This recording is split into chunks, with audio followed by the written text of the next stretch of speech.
한 이슈에 대한 인터뷰에서 각각 다른 대답을 한 두 남자의 인터뷰로 인터넷이 시끄럽습니다. 윤여정 배우가 미나리 돌풍으로 오스카마저 정복하자 오래전 이혼하고 남이 된 조영남에게 인터뷰를 청하고 이에 대한 그의 답은 전 국민을 분노케 했죠. 오죽했으면 언니네 이발관 이석원 씨가 블로그에 드디어 우려하던 일이 터졌다. 윤여정 선생님이 한국 배우 사상 최초로 아카데미 여우조연상을 타셨는데 기자들이 무려 34년 전 이혼한 전 남편에게 소감을 물은 것이다. 묻는 기자들도 이해가 안 가지만 그렇다고 거기에 냉큼 말을 얻는 사람은 도대체 무슨 생각인지 모르겠다. 사람이 나이를 먹으면 낄 때 끼고 빠질 땐 빠지는 최소한의 눈치라도 있어야 하는데 그나마 했다는 말도 기가 막힌 게 윤여정의 아카데미상 수상이 자기처럼 바람핀 사람에게 최고의 한방이라니 이 사람의 이 태평양보다 더 큰 자아를 어쩌면 좋을까 라는 글을 올렸을까 싶습니다. 전 국민이 그의 글을 보고 내 말이 하며 공감한 마지막 부분은 너무 당연하게도 윤여정의 오스카 수상은 수십 년 전 무책임하고도 부도덕하게 가정을 벌인 남자에 대한 한방의 의미는 없다. 그런 의미가 되어서도 안 되고 될 수도 없다. 복수란 상대가 내 안에서 여전히 의미라는 게 손톱만큼이나마 있을 때 얘기다. 그런데 지금 윤여정에게 조영남이란 한여름에 무심코 손으로 눌러 죽이는 못생기고 해로운 벌레 한 마리보다 못한 존재일 것인데 무슨 얼어 죽을 한방 어쩌고 쿨한 척인지 왜 이 나이 먹은 남자의 한심한 자아를 이 좋은 날 대중들이 견뎌야 하는지 나는 잘 모르겠다입니다.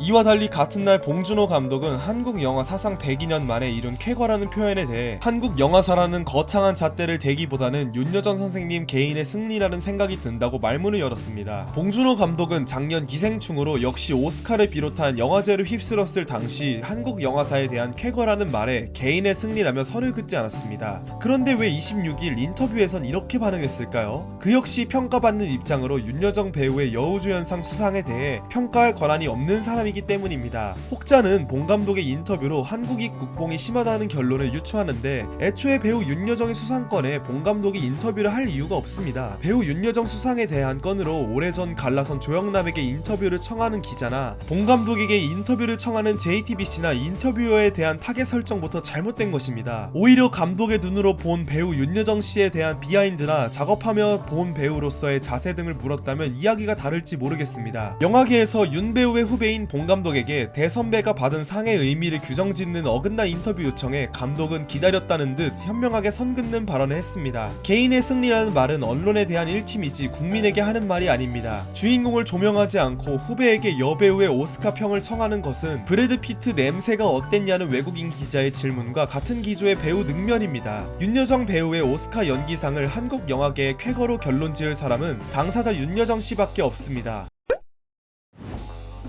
일본은 지난 1957년 일본 여배우 우메키 미요시가 영화 사요나라로 받았음을 들먹이며 우리의 기쁨을 상쇄시키려 안간힘이지만 당시 우메키 미요시는 미국으로 귀화한 상태로 따지고 보면 일본 여배우는 아니었습니다. 중국은 신라시대 문효공 손손을 시조로 하는 밀양손씨 손흥민을 손오공 손씨라며 국적 바꿔치기 하며 소유권을 주장하며 미국 현지에서도 한국 할머니로 윤여정을 언급하는데 개인의 상이라는 말에 국뽕을 엮지 말라는 지나친 자기검열도 생각해봐야 할 문제입니다. 이는 인터뷰나 기사 제목마다 주인공을 배제시키고 더 큰 기관과 단체를 소환하는 언론계의 문제이며 그에 대한 피로감이지 국민들이 이에 대해 자부심을 갖는 것에 윤여정 선생님이 탓하지 않으시리라 생각합니다. 신금을 울리는 한국의 외할머니 모습을 보여준 배우 윤여정님 수상을 축하드리고 감사합니다.